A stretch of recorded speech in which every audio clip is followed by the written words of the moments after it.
जी अस्सलाम वालेकुम। हाँ और करें करें करें। अस्सलाम वालेकुम। आज का जो हमारा इंटरव्यू सेशन है उसके हमारे जो गेस्ट हैं वो हैं हामिद नवाज साहब, टेक्नोलॉजी वाले। तो हामिद साहब, हम आपको आज के इंटरव्यू सेशन के अंदर वेलकम करते हैं।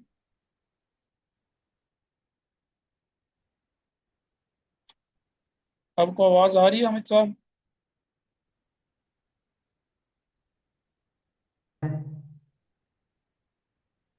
आ रही है। आपके आज के इंटरव्यू के हेलो। सेशन में हम आपको वेलकम करते हैं। तो हामिद साहब, काइंडली आज अपना तारुफ करवा दें।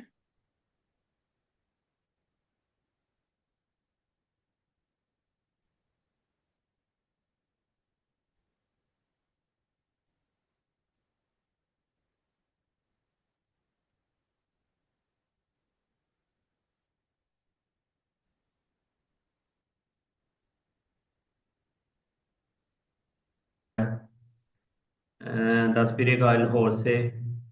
और मेरे पास 3 साल का फील्ड एक्सपीरियंस है और 22 ईयर्स का टीचिंग एक्सपीरियंस है।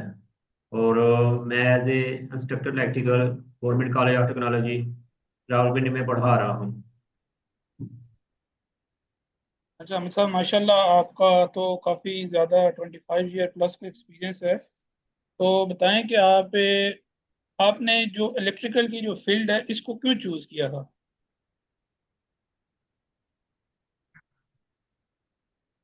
मैंने मैट्रिक किया था, मुझे नहीं पता था कौन सी फील्ड चूज करनी है।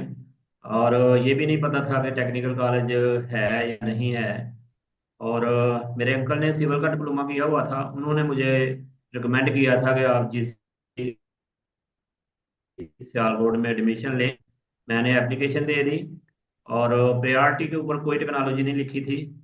तो खुद मेरा इलेक्ट्रिकल टेक्नोलॉजी में एडमिशन हो गया और मैंने इलेक्ट्रिकल में डिप्लोमा कर लिया। उसके बाद मैंने as a line superintendent Islamabad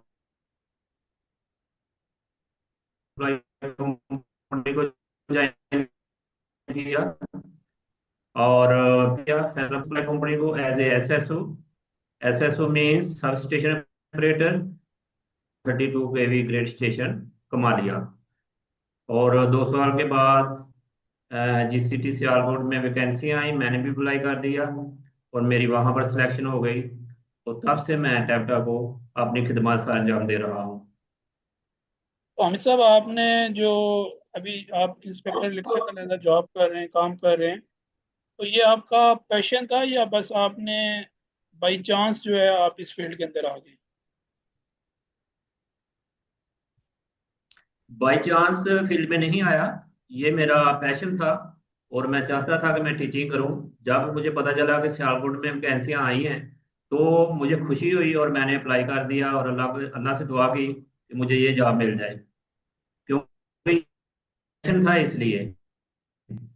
job तो ऑलरेडी मैं कर रहा था, लेकिन अपनी ख्वाहिश को पूरा करने के लिए या अपनी पसंद की फील्ड को सिलेक्ट करने के लिए मैंने अप्लाई किया और मेरी सिलेक्शन हो गई। तो अमित साहब, आपका माशाल्लाह काफ़ी जो है वो एक्सपीरियंस है अपनी फील्ड के अंदर। तो आप क्या समझते हैं कि जो बच्चों को आप यहाँ पे ट्रेन कर रहे हैं इलेक्ट्रिकल के अंदर, तो उनका डिप्लोमा करने के बाद वो उनका स्कोप क्या है, वो क्या क्या काम कर सकते हैं और कहाँ पे आपके बच्चे जाते हैं? करने के बाद हमारे बच्चे वापडा में जा सकते हैं एज ए लाइन सुपरडेंट। और वापडा में ही एज ए सब स्टेशन ऑपरेटर जा सकते हैं। पाकिस्तान एटॉमिक एनर्जी में जा सकते हैं। और इसके अलावा पाकिस्तान रेलवे में एज ए सब इंजीनियर जा सकते हैं। पाकिस्तान आर्मी में एमईएस में सब इंजीनियर जा सकते हैं। तो पाकिस्तान का कोई भी इंस्टीट्यूट है, ये वहां पर जा सकते हैं एज ए सब इंजीनियर या सुपरवाइजर। पाकिस्तान रेलवे का जिक्र कर दिया मैंने, पीआई में भी जा सकते हैं, हॉस्पिटल में भी जा सकते हैं। तो इलेक्ट्रिकल की फील्ड जो है वो हर जगह है। इलेक्ट्रिकल इलेक्ट्रिकल के बगैर कोई भी इंस्टीट्यूट नहीं चलता। इसलिए हर जगह पर इलेक्ट्रिकल के डिप्लोमा होल्डर की या इलेक्ट्रिकल के टेक्नीशियन की या इलेक्ट्रिकल के सब इंजीनियर की ज़रूरत होती है। तो हमारे डिप्लोमा होल्डर हर जगह जा सकते हैं। इसके अलावा अपना बिजनेस भी शुरू कर सकते हैं। रिसेंटली 2 साल पहले हमारे एक स्टूडेंट ने डिप्लोमा किया और आजकल वो उसने सोलर पैनल की कंपनी बनाई हुई है। पिंडी और इस्लामाबाद में अपना कारोबार कर रहा है। इसके अलावा उसने अपनी एजुकेशन को भी कंटिन्यू किया हुआ है, और इंटरनेशनल इस्लामिक यूनिवर्सिटी में वो B S in electrical technology में, इलेक्ट्रिकल इंजीनियरिंग में पढ़ रहा है। तो अपॉर्चुनिटीज बहुत ज़्यादा हैं। डिप्लोमा करने के बाद बच्चे काम भी सीख जाते हैं बिजली का, और अगर उन्होंने पढ़ना है तो वो यूनिवर्सिटी, किसी भी यूनिवर्सिटी में एडमिशन ले सकते हैं। तो आप क्या समझते हैं हामिद साहब कि जैसे आज से 10-15 साल पहले जिस जिस टाइम में आपने डिप्लोमा किया था, उस वक्त में और आज के टाइम के अंदर एजुकेशन के अंदर कितनी चेंजेस आ चुकी है, और एआई का क्या रोल है? जब मैंने डिप्लोमा किया था उस वक्त ना आई थी हमारे मुल्क में, पाकिस्तान में, दुनिया में तो थी। और ना कंप्यूटर का सब्जेक्ट था। जिस गांव से मैं बिलोंग करता था वहाँ बिजली भी नहीं थी। तो आज आज तो सब कुछ है।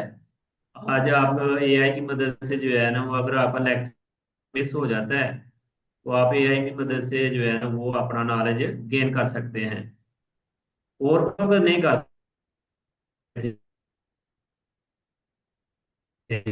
आजकल तो बुक्स बहुत ज्यादा आ गई हैं। मैंने डिप्लोमा किया था उस वक्त या 2% या मैक्सिमम 5% आता था। तो जब मैंने डिप्लोमा किया उस वक्त भी 2% रिजल्ट आया था। उनमें मैं भी था, अल्हम्दुलिल्लाह मैं पास हो गया। तो आज का तो रिजल्ट 100% भी आता है।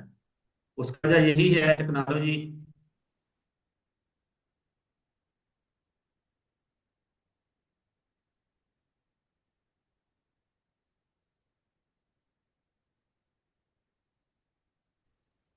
अच्छा, मेरे ख्याल में आपकी थोड़ी सी कनेक्टिविटी का इशू है, लेकिन चलें हम अपने सवाल को कंटिन्यू करते हैं कि आप क्या समझते हैं कि जो आजकल की जनरेशन है उसको एआई क्यों सीखना चाहिए, और वो किस तरह अपनी फील्ड के अंदर, आजकल की इलेक्ट्रिकल फील्ड के अंदर एआई को इम्प्लीमेंट कर सकता है? आजकल की जनरेशन ऑलरेडी एआई में जो है ना वो काम कर रही है। इलेक्ट्रिकल फील्ड हो या कोई भी फील्ड हो, एआई उसकी मदद करती है। मेडिकल की फील्ड हो, इलेक्ट्रिकल की फील्ड हो, एचवीएसीआर की फील्ड हो, ऑटो एंड डीजल की हो, कुकिंग हो, कोई हो, एआई आप करेगी। मैं इलेक्ट्रिकल की बात करूंगा तो सबसे पहले तो मैं अपनी एग्जांपल दूंगा ना। अगर घर में कोई भी मशीन खराब हो जाती है, पिछले दिनों हमारी वॉशिंग मशीन, ऑटोमेटिक मशीन खराब हो गई थी, तो मैंने एआई से पूछा, उसकी स्पेसिफिकेशन मालूम की, फिर उससे पूछा कैसे मैं जो है ना इसको रिपेयर करूं। तो एआई ने मुझे 3-4 यूट्यूब के लिंक दे दिए। मैंने वीडियो देखी, और फिर वीडियो देखने के बाद मैंने खुद ही जो है ना वो अल्लाह का नाम लेकर मशीन को खोला और निकाल दिया। तो एआई जो है आपकी फील्ड को, एआई आपकी सबसे ज्यादा मदद करती है। मैं भी समझता हूँ कि एआई जो है ना वो सबसे बड़ा प्रोफेसर है थ्योरी नॉलेज के लिए, और प्रैक्टिकल नॉलेज के लिए आपका जो है ना वो यूट्यूब आपका मदद करता है। जी, ऐसे ही है कि अगर आप आज के दौर में कोई भी उसको टेक्नोलॉजी दे देंगे तो वो आपका जो मसला है या जो भी चीज़ है वो आपको बता देगी कि इसमें क्या क्या फॉल्ट हो सकते हैं।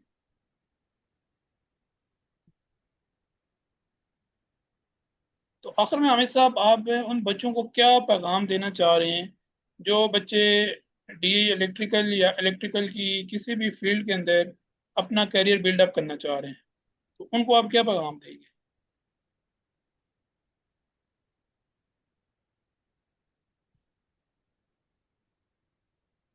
बिल्डअप करना चाहते हैं तो उनको पैगाम मेरा ये है कि वो जीसीटी रावलपिंडी में एडमिशन लें, अगर आप रावलपिंडी से बिलोंग करते हैं, या अगर आप पंजाब में किसी दूसरे सिटी से बिलोंग करते हैं तो वहाँ भी जीसीटी मौजूद है हमारे, वहाँ एडमिशन लें। और जिस फील्ड में आपकी दिलचस्पी है उस फील्ड को जो है ना, उस फील्ड में आपने एडमिशन लेना है। अगर आपकी आपकी दिलचस्पी इलेक्ट्रिसिटी में है तो इलेक्ट्रिकल का डिप्लोमा करें। अगर आपकी दिलचस्पी जो है ना वो कंस्ट्रक्शन में है तो सिविल का डिप्लोमा करें। अगर आपकी दिलचस्पी गाड़ियों में है तो आप ऑटो एंड डीजल का डिप्लोमा करें। अगर आपकी दिलचस्पी कंप्यूटर में है तो आईसीटी का डिप्लोमा करें।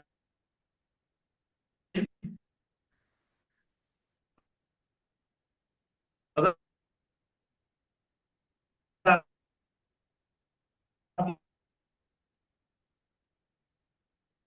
ये आपकी ट्रेनिंग का हिस्सा है, वो करें। इंशाल्लाह कामयाबी आप कदम चूमेंगे, आप दिन दुगनी रात चौगुनी तरक्की करेंगे। ऐसे ही है, आपका कहने का मतलब जो है कि जिस फील्ड के अंदर बच्चे का इंटरेस्ट है, बच्चा उसी फील्ड के अंदर जाए। ये ना हो कि किसी के कहने के ऊपर वो अपनी फील्ड को चेंज करे और बाद में जब वो आता है तो फिर थोड़े टाइम के बाद उसको मुश्किल होती है, क्योंकि उसको बाद में फील्ड छोड़नी पड़ती है, छोड़ के चला जाता है क्योंकि उसका इंटरेस्ट नहीं होता। जी, ऐसे ही है।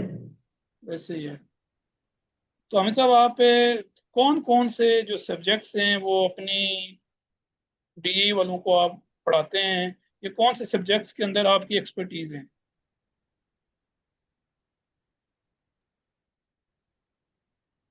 सर आजकल तो मैं electrical wiring, repair and maintenance और इलेक्ट्रिकल इंस्टॉलेशन, ये तीन सब्जेक्ट्स जो है ना वो पढ़ा रहा हूँ।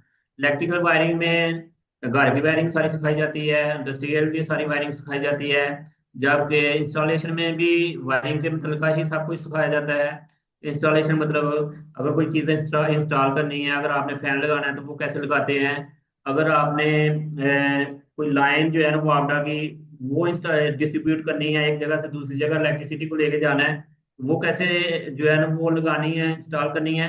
रिपेयर एंड मेंटेनेंस में जो है वो सारी चीजें इलेक्ट्रिकल के मतलब वो भी चीजें हैं, उनको ये बताया जाता है कि इनकी जो अगर किसी चीज में फॉल्ट आ जाए तो उसको रिपेयर कैसे करना है। फॉर एग्जाम्पल, घर में छत वाला पंखा है, वो नहीं, जो उसकी स्पीड कम हो रही है या कम है, तो उसको उसका फॉल्ट क्या है, उसकी रीजन क्या है, उसको रिमूव कैसे करना है। ये इस तरह ये चीजें बच्चों को सिखाई जाती हैं। इसके अलावा मैं इंडस्ट्री में बहुत बहुत बड़ी मोटरें होती हैं, उनको स्टार्ट कैसे करना है। हम घर में तो पंखा जो है ये एक स्विच की मदद से ऑन कर लेते हैं, लेकिन इंडस्ट्री में जो बड़ी मोटरें होती हैं वो आप एक स्विच की मदद से ऑन नहीं कर सकते, मोटर डैमेज हो जाएगी। क्योंकि मोटर स्टार्टिंग के वक्त 5 से 7 गुना ज्यादा करंट लेती है। जब आप बड़ी मोटर को स्टार्ट करेंगे तो उसमें से ज्यादा करंट गुजरेगी। ज्यादा करंट गुजरने की वजह यह है कि उसके अंदर जो तार है वाइंडिंग वाली वो मोटी है। मोटी तार की रेजिस्टेंस कम हुई है और बिजली उसमें से आसानी से गुजर जाती है, इसलिए वो स्टार्टिंग के वक्त ज्यादा करंट लेती है और उसको उसके डैमेज होने का खतरा होगा। तो उससे बचने के लिए हम क्या करते हैं कि स्टार्टर लगाते हैं। मोटर को स्टार्ट करने के लिए स्टार्टर स्टार्टर काम क्या करता है कि स्टार्टिंग करंट को मिनिमाइज कर देता है, ताकि मोटर जो है ना वो जलने से बच जाए, डैमेज होने से बच जाए। तो इस तरह के जो है ना वो चीजें बच्चों को रिपेयर एंड मेंटेनेंस में सिखाई जाती हैं और प्रैक्टिकल करवाए जाते हैं और उनसे स्टार्टर बनवाए भी जाते हैं। माशाल्लाह जी, हामिद साहब, आपका इंटरव्यू करके बहुत खुशी हुई और मुझे उम्मीद है कि नेक्स्ट टाइम भी आपको किसी और टॉपिक के ऊपर आपसे डिटेल में डिस्कशन करेंगे। आपके टाइम का बहुत शुक्रिया।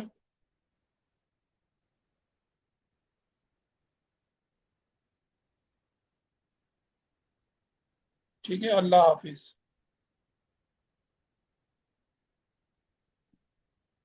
अल्लाह हाफिज, अल्लाह हाफिज।